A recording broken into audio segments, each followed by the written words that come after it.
capítulo 25 de Mateus. Então o reino dos céus será semelhante a 10 virgens, que tomando as suas lâmpadas, saíram a encontrar-se com o noivo. 5 delas eram nécias e 5 prudentes. As nécias, ao tomarem as suas lâmpadas, não levaram consigo o azeite. E tardando o noivo, todas elas foram tomadas de sono e adormeceram.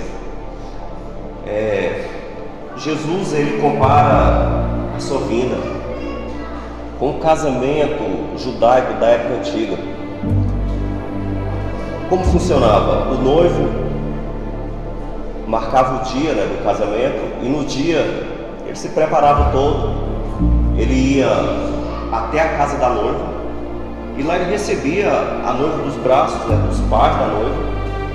E ali algumas mulheres, algumas jovens, algumas virgens, todas preparadas, elas acompanhavam aquele cortejo até agora a casa do noivo, não a casa do pai do noivo de onde ele saía, a casa do noivo, onde ele iria viver com a noiva. E a Bíblia diz aqui no texto que nós estamos vendo que é uma experiência que a Igreja de Deus ela vai passar, na verdade está passando.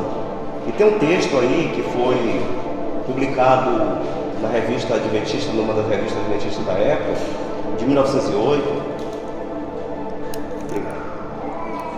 é que Ellen White falou o seguinte: essa parábola ela se cumprirá ao pé da letra. Então, irmãos, eu acredito que se tem algum dos textos que nós, como igreja, e principalmente como igreja adventista, devemos nos aprofundar nessa parábola, sabe? Porque ela vai se cumprir, ou eu acreditando ou não, ou eu aceitando ou não, ela vai se cumprir ao pé da letra. Quando se fala em lâmpada, as virgens estavam com suas lâmpadas. Salmo 119, 105 diz o quê? Que a lâmpada é o quê? A palavra de Deus. Luz para os meus pés, é a tua palavra, e lâmpada para os meus caminhos, e luz para os meus caminhos. Então veja só, e por quê? E qual o simbolismo do azeite? Conforme Zacarias, no capítulo 4, do 1 até 11, o azeite ali é o quê? O Espírito Santo. Irmãos, não adianta, pode ter certeza do que eu vou falar. Você ler a Bíblia, você professar que crê na Bíblia, se você não tem o Espírito Santo, no grego tem 2 palavras para a palavra de Deus, tá? A primeira é logos. Logos é a palavra escrita. E tem a palavra rema. Rema é a palavra viva. Então, quando você lê sua Bíblia pela manhã, não pode ser o logos. A letra tem que ser rema, a palavra viva. O Espírito Santo, irmãos, tem que iluminar. Então, não basta ter a Bíblia. No passado, chamavam a igreja adventista de o povo da Bíblia, Acho que hoje não chama mais não, mas antigamente chamava. Mas não basta ser o povo da Bíblia, irmãos, se não tiver o Espírito Santo. Há uma necessidade do Espírito Santo. Então, o cumprimento da parábola, ela começa no movimento adventista. Quando, na verdade, é bom que a gente fique atento para as coisas. Alguém fala assim: não, os adventistas são os marcadores de data. Longe disso, irmãos. Quem marcou data foi, a origem foi em Guilherme Miller. Ele era batista. Então ali não existia, basicamente em 1844, a igreja adventista. Então a igreja adventista surgiu depois. Havia um movimento que não foi só nos Estados Unidos. Esse movimento foi constatado em todo o planeta, de pessoas dizendo que Jesus voltaria naquela época. Guilherme Miller foi o que iniciou o movimento. E ele era batista, é bom que a gente entenda isso. Mas nesse período, irmãos, houve um despertamento poderoso. As pessoas buscavam Deus, vendiam suas propriedades e entregavam na obra, porque entendiam que Jesus voltaria em 1844. Entretanto, Cristo não veio, como a gente sabe disso, né, que a data não pertence a nós. Esquece esse negócio de data aí, A ou B, porque não tem nenhuma data, irmãos, marcada. Inclusive, a Ellen White fala sobre isso, que não há profecia sobre datas. Então, se alguém vê alguém falando alguma coisa sobre data, já não pode dar muito crédito, porque não tem profecia sobre data mais, sabe? É isso que a gente entende. Mas como Jesus não veio, gradativamente a igreja, aquele movimento começou a adormecer. E como nós estamos vendo hoje, aqui na parábola diz que tardando o noivo, todas elas adormeceram. A gente percebe uma sonolência. Agora a pergunta é: por que o noivo tardou? Por que ele não veio quando as virgens estavam esperando? Por quê? Mateus 24, verso 14, fala que o evangelho vai ser pregado a todo mundo, então virá o fim. Quando fala o fim, não é o fim de tudo, é o fim do mal, tá, irmãos? É bom que a gente se entenda isso. O fim do mal. Então, por que Jesus não veio? Porque o evangelho não foi pregado. E ele não virá, irmãos, enquanto não for pregado. Levando em conta também que para ele ser pregado não vai depender de nenhum de nós. Porque se fosse depender de cada um de nós, nem esse bairro seria evangelizado. Não depende de nós. Será pregado, ele na voz passiva, quer dizer, vai ser pregado pelo poder do Espírito Santo, que tem alguma coisa a ver com Deus, irmão, não com o ser humano. Amém. Então vai ser pregado. Então Jesus não veio ainda porque ele não foi pregado. Mas Jesus tardou? Não, tardou na nossa mentalidade, na nossa visão. Ele sabe o dia certo que ele vai vir. Agora, outro texto que eu acho interessante também, 2 Pedro 3,9, fala que ele não tarda a sua promessa, mas ele é o que? Um longânimo. Ele não quer que ninguém pereça. Será que se ele viesse hoje, todos nós estaríamos prontos, irmãos? Então, a longanimidade de Deus é esperando para que os nossos corações duros se amoleçam para sermos salvos. Então, por que o noivo tardou? Por amor. Por amor. Agora, fala que à meia-noite ouviu-se um clamor. Esse termo, à meia-noite, ele implica trevas. A hora mais escura da noite, uma hora de trevas espirituais. 2 Tessalonicenses 2 fala o quê? Que haveria uma tremenda apostasia. E nós estamos vivendo esse momento. Nunca vi tantas aberrações no meio do povo que se chama evangélico, como eu estou vendo agora. Na verdade, se tornou uma espécie até de satanismo, uma coisa terrível, igreja de todo tipo, mas você vê que todas elas fogem da Bíblia, e infelizmente esse tipo de apostasia também, ele tem até atuado em nosso meio, mas Jesus disse que não viria enquanto não viesse a apostasia, e essa apostasia já veio, e ela está se intensificando. Por quê? Porque o mundo está se preparando para quê? Não para a volta de Jesus. O mundo está se preparando para a volta de Satanás, o anticristo. Você sabe disso. Então o mundo, quando se diz Jesus está voltando, eu me lembro que só quem falava há 20 anos atrás da volta de Jesus era nós. Hoje eu vejo toda a igreja pregando que Jesus vai voltar. Espera aí, o que está acontecendo? Sendo que os budistas também estão esperando, os hindus, os muçulmanos, todos eles estão esperando alguma coisa que vai vir. Então o que isso significa, irmãos? O mundo está preparado não para a vida de Jesus. Então o falso evangélico está tomando de conta do planeta. É um preparo para quê? Para a vida do falso Messias. E é isso que está diante de nós. Outra coisa, irmãos, que tem nos levado à mornidão É o chamado o conforto moderno. Veja como era a nossa vida. Há poucos anos atrás, eu me lembro, eu era pequeno, né, aqui na cidade. A gente morava ali no Milena, lá na última área que tinha casa.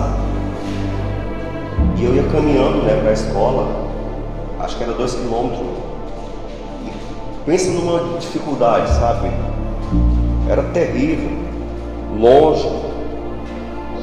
E era tudo difícil. Essa cidade só tinha essa avenida Bernardo Saião com calçamento. E era da feira para lá, né? Aquela feira ali era aquela poeira, né? Aquele barro vermelho. Era tudo difícil. Nós tínhamos alguns vizinhos e eles tinham muitos filhos. E quase sempre morria algum, a mortalidade infantil muito alta. E meu pai nos levava para a igreja, né? Ele tinha uma bicicleta e a gente era 6, né? Eu, minha mãe, ele, 4 e 3 irmãs. Ele levava os 6 naquela bicicleta, sabe? 6. E tudo era difícil. A alimentação era mais difícil. E eu volto, se você voltar 100 anos atrás, basicamente aqui, embora tenha falado na abolição da escravidão, tinha muito escravo por aqui. Agora veja como é que está hoje. Por mais difícil que seja a vida de qualquer pessoa, está fácil. A pessoa não sente mais nem dor, porque tem anestesia, né? Então nós estamos diante de um conforto moderno. Quer sair para ali, tem um carro, tem moto. Quer ligar para alguém, instantaneamente você tem essa conexão. E um professor meu falou o seguinte, falou, olha, o mundo nunca teve tão bom como agora. Verdade, pouco tempo atrás também estavam as fogueiras acesas. A história do Brasil é uma história cheia de mentiras, mas aqui muitos pastores foram queimados. Os queridos padres jesuítas, que são os catequizadores dos índios, na verdade são um grupo de mercenários, sabe, irmãos? Que queimou muitos pastores, principalmente da igreja presbiteriana, sabe? Há pouco tempo, aquele José de Anchieta mesmo foi um dos que queimou pastores aqui. Então, se você pregasse o evangelho, era queimado. Hoje não, está tudo tranquilo, tudo fácil.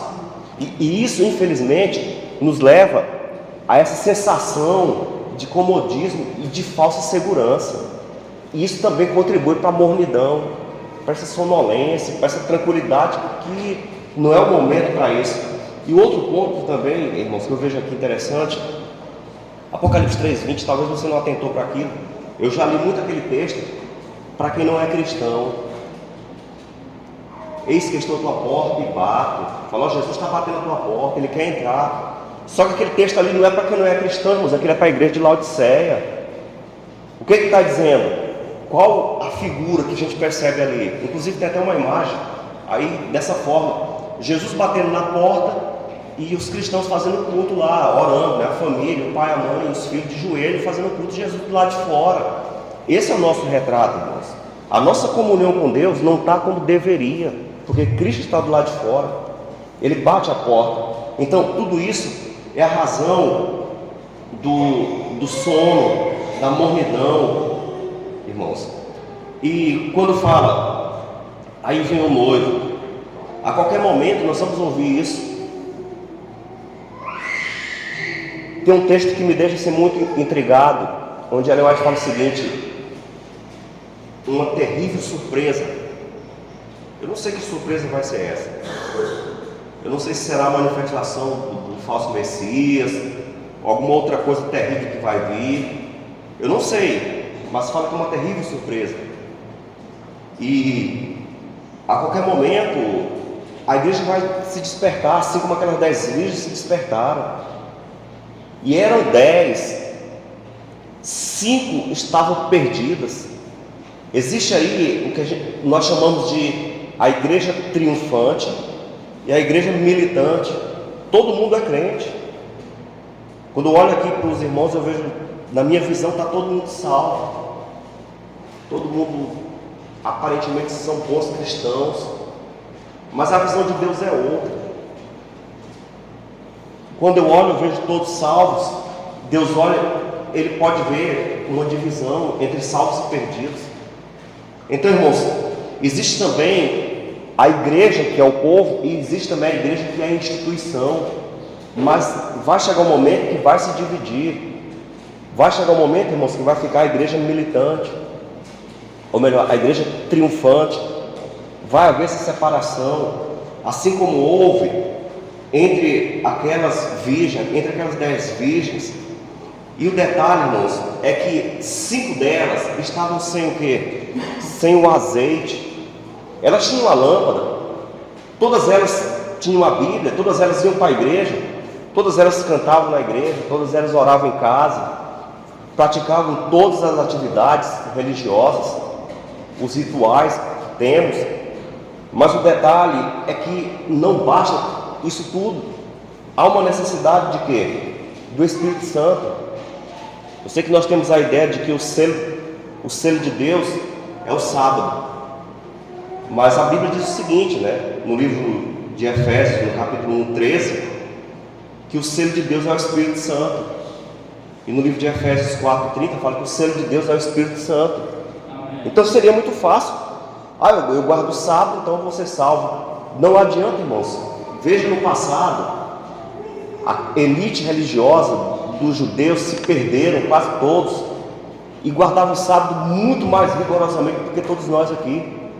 Porque não é guardar o sábado, o selo de Deus é o Espírito Santo. O sábado é um sinal, no tempo do fim, um sinal escatológico que vai separar o povo no contexto da marca da besta.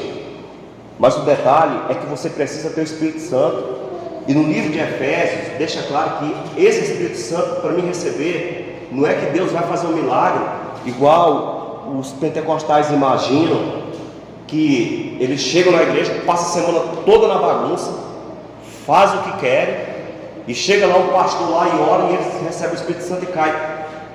Se alguém está pensando que isso vai acontecer, pode entender que nunca. O Espírito Santo, irmãos, é algo diário, um batismo diário. E lá fala o seguinte: não vos embriaguei com vinho, mas enchei-vos do Espírito Santo. Então ali é algo que cabe a nós. O Espírito Santo foi derramado já, Deus já deu o Espírito. Agora cabe a mim, irmão, me aprofundar nessa relação com Ele. Cabe a mim se encher do Espírito Santo ou não. O texto é muito claro: enchei-vos do Espírito. Está na esfera da luta, ou seja, da busca humana. Durante as crises, aquilo que eu falei, hoje todos nós somos cristãos, mas durante as crises, irmão, nós terminamos revelando o nosso caráter. E quando vier essa crise que está por vir, o caráter será revelado. Foi durante a crise que as 5 das 10 virgens revelaram que elas de fato não estavam preparadas para aquela grande festa. Eu sei que hoje, talvez, nós nos envolvemos com o que a Bíblia condena, a maledicência. Isso é muito sério, sabe, irmãos? Vocês querem ver uma igreja ser destruída? Começa a dar lugar a um falar do outro. Começa um falar do ancião, outro fala não sei de quem, outro não sei de quem. Então, esse falatório aí que a Bíblia chama de maledicência, destrói a igreja. Porque o Espírito de Deus não habita, irmão, onde dá esse tipo de coisa. Outro ponto também, talvez alguém fale muito sobre isso, mas talvez essa questão de dízimo, isso é sério, viu, irmãos? Eu estava numa igreja pequena, e ali tinha um ancião, sabe? Só que todo mundo sabia que ele não devolvia dízimo, né? Mas aí os pastores chegavam, como ele era muito influente, passavam a mão na cabeça dele, ele continuava lá, né? Já fazia uns 10 anos que ele era líder daquela igreja. Ele estava ali há pouco tempo, aí ele pregou, e ele falou essas palavras aqui: irmãos, eu nunca fui tão próspero na minha vida. Eu sou próspero financeiramente, a minha vida social também, a minha vida familiar também, e a minha vida, com relação ao trabalho, eu nunca fui tão próximo em tudo. E de fato, irmãos, ele, praticamente tudo que ele falou era verdade. Tinha fazenda, tinha isso, tinha aquilo. E na cidade, ele era como um dos líderes máximos daquela cidade. Aí minha esposa chegou em casa e falou: olha, tu não falou que quem não devolve o dízimo é a maldição? Eu falei: não, foi o que eu falei, não. É a Bíblia que diz, né? Ela diz que a maldição cai em cima daqueles que tocam naquilo que é de Deus. Aí ela contou a história. Aí eu falei: olha, uma coisa eu te digo, é casa na areia.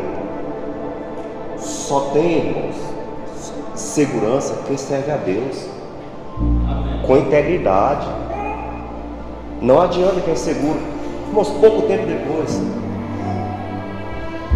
a esposa adoeceu, coisa normal, levou para o hospital. Minha esposa voltou morta. Todo o castelo dele de prosperidade ruído. E no funeral eu olhava para ele, e ele olhava para mim, e o olhar dele dizia isso: se eu tivesse sido fiel a Deus, isso não teria acontecido. Deus repreende, irmão, o devorador. Não é só de dinheiro, não, é muitas coisas. É porque o nosso mundo hoje é capitalista, tudo é dinheiro, só pensa em bens. Não, irmãos. Eu sei que tem muita gente que é dizimista e vive uma vida difícil. Mas Deus está cuidando da tua saúde, da tua família. Coisas que são muito mais importantes do que dinheiro. A gente vê nos carros aí, ó, Deus que me deu. Eu nunca vi falando minha família é uma bênção de Deus. Eu só priorizo bens. Mas as bênçãos de Deus são outras, irmãos. São muitas coisas. Agora, sabe qual foi a minha maior preocupação com aquele homem? É porque se ele não devolvia, certamente a esposa dele também não. E se acontecer com eles, o que aconteceu com Ananias e Safira, irmãos, se perderem? Além de perder a esposa, ela ainda se perder por causa dele, que era o cabeça da família. Irmãos, quando Jesus voltar, nenhum de nós seremos salvos se estivermos alimentando um pecado, por pequeno que seja. A hora de deixar o pecado é agora. O pessoal chama pecado acariciado, pecado amado. A gente ama tanto que não quer ficar sem ele. Talvez seja uma coisa pequena. E sabe qual é o pior? É o diabo, ele cega. O que Apocalipse 3 fala? Aconselho que de ti compre, aconselho a ti que compre de mim o quê? Colírios, para que veja. Aí ele fala mais: porque tu és pobre, cego, miserável e nu. Então o pecado cega. Às vezes eu me acho tão bom que não consigo nem imaginar em ver um pecado meu. Aquela história: qual é o teu defeito, né? Aí a pessoa começa a imaginar: acho que o meu defeito é porque eu sou muito positivo, eu falo a verdade. O defeito dele é uma coisa boa, sabe? Tem que ser sincero. Imagina, ninguém vê os seus defeitos. Quem pode fazer a gente ver os nossos defeitos? O Espírito Santo. Então, por isso, irmãos, há uma necessidade de termos o Espírito Santo. É Ele que nos liberta do pecado, é Ele que nos mostra o caminho certo, é Ele que nos convence. Então, por que aquelas 5 se perderam? Porque, irmãos, é impossível a salvação se concretizar sem o Espírito Santo. O que foi que Jesus falou? Se eu for, eu vos enviarei o quê? O Consolador. Outro ponto aqui, irmãos, a Bíblia diz no livro de João, no 1 João 3,6: todo aquele que permanece nele não vive pecando. Eu não estou falando aqui do perfeccionismo. Tem uns irmãos aí, uma corrente. Irmãos, tudo que é de heresia está surgindo hoje em nosso meio. Inclusive essa heresia do perfeccionismo. É muito simples. Por que o perfeccionismo vai se perder? Porque ele se acha tão perfeito que não vê mais defeito nele. E a Bíblia é muito clara: se dissermos que não temos pecado, estamos o quê? enganados. Nós temos pecado. Agora, nós não somos o pecador comum. Nós somos os pecadores redimidos, os pecadores lavados no sangue de Jesus. O que a Bíblia diz? O pecado não terá domínio sobre vós. Então, irmãos, pecado nenhum pode te dominar. Aquelas virgens, irmãos, na hora principal, faltou o quê? O azeite. O que elas fizeram? Correram para as outras: dai-nos do teu azeite. Vai acontecer isso, irmãos. Quando a sensação de perdição pairar sobre o mundo. O livro de Amós fala que correrão de um lado a outro, de uma parte a outra, buscando a palavra de Deus, não vão o quê? Encontrar. Talvez alguém fale assim: olha, lá em Minas Gerais tem um pastor, um irmão lá que é um bom pregador, vamos até ele. A pessoa larga tudo, corre até lá. Não, foi o que aconteceu aqui. A hora é agora, irmãos. A fé, ela é intransferível. Nenhum pai pode salvar o filho com a sua fé. A fé é individual. Ninguém pode salvar ninguém, a não ser Cristo, que pode salvar a todos. As virgens prudentes, elas estavam com as lâmpadas acesas, iluminando o caminho para o noivo. A hora era escura, à meia-noite, mas elas brilharam. As lâmpadas delas brilharam. Era noite de prova, de perseguição, de trevas, mas elas estavam ali firmes. A Bíblia diz, em 1 João 2,6, aquele que diz que permanece nele, deve andar como ele andou. Você não precisa se espelhar em homem algum. O teu modelo é Jesus. Quer saber como é que está a tua vida? Eu estou andando como Jesus andou. Tempo desse alguém falou: sábado não é dia de dar estudo bíblico. Sábado é dia de ficarmos com a família. Aí ele falou e eu fui logo para Cristo, né? O que Jesus fazia no sábado? Nosso modelo, irmão, sempre deve ser Jesus. Aqui diz: aquele que diz que permanece nele deve andar como ele andou. Isaías 60, verso 1 diz: levanta-te, resplandece. Na noite mais escura, quanto mais escura é a noite, mais as estrelas brilham.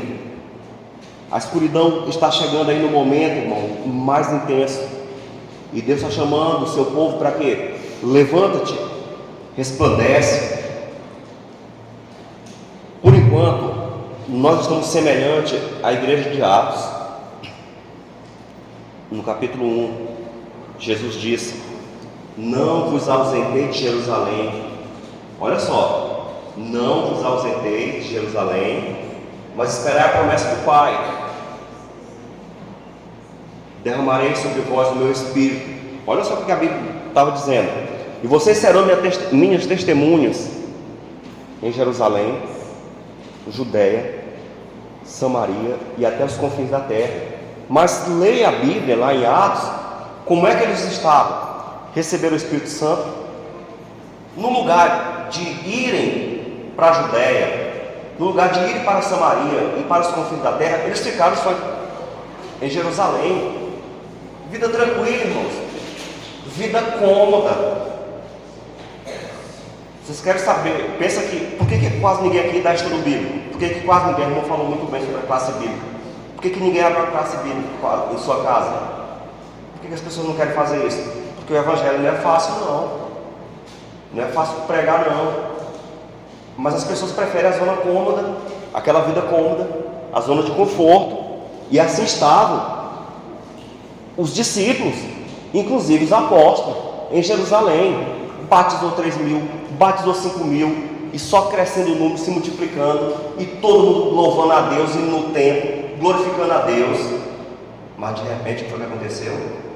Com o apedrejamento de Estevão, veio uma grande perseguição. Aí leia adiante o que a Bíblia fala. E todos aqueles saíram dispersos, pregando a palavra por onde quer que iam. Qual a lição para nós? Está todo mundo na zona de conforto, a maioria, né? Mas quando vier a perseguição, irmãos, o que vai acontecer? Vai sair todo mundo disperso, pregando a palavra, porque tem um texto que diz: o que não fizemos em tempo de paz, faremos em tempo de quê? De grande angústia. Então, irmãos, isso é muito sério. Quando ouviu aquele clamor, aí veio o noivo,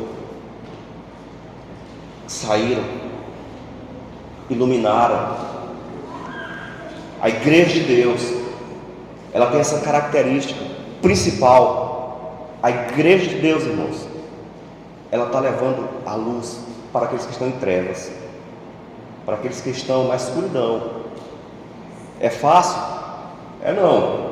Mas ele falou: vão. E a boa notícia qual que é? Eis que eu vou estar convosco todos os dias. Então, seja qual for o desafio, irmão, que Deus colocar diante de você, não pense na dificuldade, pense primeiro nisso: Deus vai estar comigo. Não importa o que venha, Deus está comigo. E concluindo, irmãos, as perdidas, no versículo 11: abre, Senhor, abre, irmãos. A porta estava fechada, irmãos. Quando elas tentaram entrar na festa, a porta estava fechada, semelhante à arca de Noé. Noé entrou, a porta fechou, e aquelas virgens entenderam que perderam a grande oportunidade, irmãos, e elas ouviram as palavras mais duras que um ser humano vai ouvir. Mateus 25:12: eu não vos conheço. Outro texto também, Mateus 7:22, falando para crentes, Jesus diz: apartai-vos de mim, eu não vos conheço. Não queira, irmãos, que nenhum de nós, não queiramos que nenhum de nós ouçamos essas palavras de Cristo, porque são as palavras mais terríveis de toda a história, significando que perdição. Apartai-vos de mim quer dizer morte imediata. Ninguém vive sem Cristo. Uma grande decepção. Eu acho interessante, irmãos, que Jesus não falou para elas, o noivo não falou: vocês se perderam porque vocês transgrediram o sábado, vocês se perderam porque vocês falavam mal dos outros, vocês se perderam porque vocês não eram dizimistas, ou isso ou aquilo. Por quê? Porque não há pecado, irmãos, que Deus não perdoe. Não importa qual o nosso estado. Inclusive essa questão de dízimo, né? Eu lendo aquele livro de mordomia, fala: se você retirou aquilo que era do Senhor, não tem condição de pagar, ore: meu Deus, me perdoa, eu fiz isso, eu não tenho como pagar. E dali por diante, torne-se fiel. Então, seja qual for o pecado, irmãos. Suicídio não tem perdão, aqui não fala isso. Adultério não tem perdão, aqui não fala isso. O roubo não tem perdão, aqui não fala isso. Mas aqui fala, irmãos, que se perderam porque não conheceram. Quem conhece Jesus é como a mulher adúltera. Ela sabia que ele perdoava e ela aceitou o perdão. Então quem conhece, aceita o perdão. E quem conhece não vai mais ainda. Ninguém aqui vai ser bom pelos seus atos. Ninguém aqui vai ser salvo, ou melhor, ninguém aqui vai ser salvo pelos seus atos. Nós seremos salvos pela graça de Deus. E eu gosto de um texto que eu li, que diante do trono de Deus, parece que é no grande conflito que fala isso, vai estar, irmãos, os que vão estar mais próximos. Sabe quem são os que vão estar mais próximos do trono? Não são os santos, não são os apóstolos. Os que estarão mais próximos do trono de Jesus serão bruxos, ex-bruxos, ex-adúlteras, ex-prostitutas, ex-ladrões. As piores classes de pecadores vão estar bem próximos do trono. Sabe por quê? que foi que Jesus falou na casa de Simão? Quem ama mais? Quem ama mais? Aquele que teve muitos pecados perdoados ou aquele que teve poucos? Então, irmãos, a Bíblia diz: não há um justo sequer. Quanto mais pecador nós somos e fomos lavados pelo sangue de Jesus, mais gratidão teremos. Por isso, os ex-bruxos, as ex-prostitutas, os ex-ladrões vão estar ali bem perto de Jesus, rendendo graça. Eu estou aqui, Senhor, unicamente por Ti.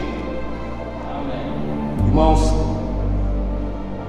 por que compara a festa, a volta de Jesus, com uma festa de casamento? Era a melhor festa dos judeus. A melhor festa era a festa do casamento. Eram 7 dias, irmão, de festa. Aqui Jesus está revelando que a vida dele, quando os salvos entrarem, vai ser a maior festa do universo, a maior alegria, irmãos. Eu sei que o mundo está ofuscando o céu de nós, o mundo está ofuscando esse dia, mas você pode ter certeza, vai ser a maior festa do universo quando os salvos entrarem diante do trono de Deus, quando os salvos entrarem para a grande festa das bodas do Cordeiro. E por último, irmãos, ele termina a parábola dizendo, no versículo 13: vigiai, não sabeis o dia nem a hora. É hora de vigiarmos. Por quê? No versículo 13, aquelas que estavam, ou melhor, no versículo 10, as que estavam apercebidas, as que estavam vigiando, entraram para a festa. O Senhor, irmãos, nos concedam a bênção de estarmos vigiando, de estarmos atentos, porque, como diz, eu não sei o dia nem a hora, mas uma coisa eu tenho certeza: nunca esteve tão perto como agora. Amém? Amém.